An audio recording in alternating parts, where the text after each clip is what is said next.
পাগলা বাড়া দিয়ে গেছে।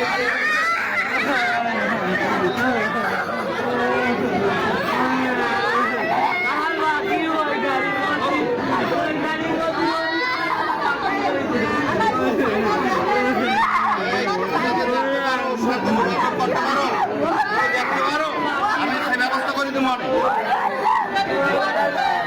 বাচ্চা চুরি হলি? কার বাচ্চা চুরি হয়েছে?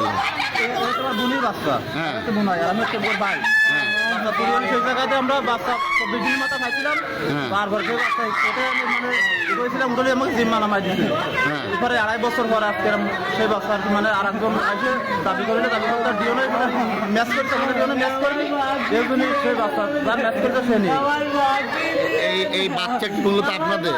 আমাদের দেখা মূল্য সব কিছু আমাদের বাচ্চা ছিল, আমাদের দাও না। এই বাচ্চা হচ্ছে জীবনের রিপোর্টে ঝামেলা করেছে, এই জন্য আমাদের বাচ্চা মিলেছে।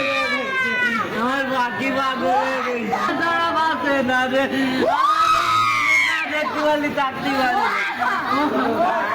আমার বাকি করি আমার আমাকে রেপোর্টটা খেয়ে দিতে আবার আমাকে রেপোর্টটা খেয়ে দিতে। আপনাদের বাচ্চা হয়েছিল কোথায়? বাচ্চা ছিল 250 বেটে 3 ঘন্টার বাচ্চা চুরি হয়েছিল ওই জায়গাতে, মারামারি আমাকে সাথে বাচ্চা জোর করে হাইজাক করে নিয়ে গেল।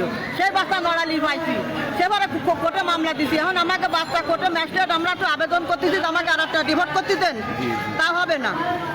আপনি কি হন বাচ্চার? হ্যাঁ? আপনি বাচ্চার কি হন? আমি বাচ্চার বড় খালা। বড় হ্যাঁ, বাচ্চার বয়স মনে করেন এই 22 মাসটা চলতেছে। এখন বাচ্চাটা আমরা বলতেছি যে আমরা আর একটা ডিও না দিছে, বলতেছে আমার স্বামী নেই, আমার স্বামী নেই, সে ডিও না করতে দিতে চাইনি। তারা তো জোরে এসে আঁকা স্যাম্পল দিচ্ছে, তাহলে স্বামী নেই, তাহলে স্যাম্পল দিলে সে দ্বিতীয় বিয়ে করেছে।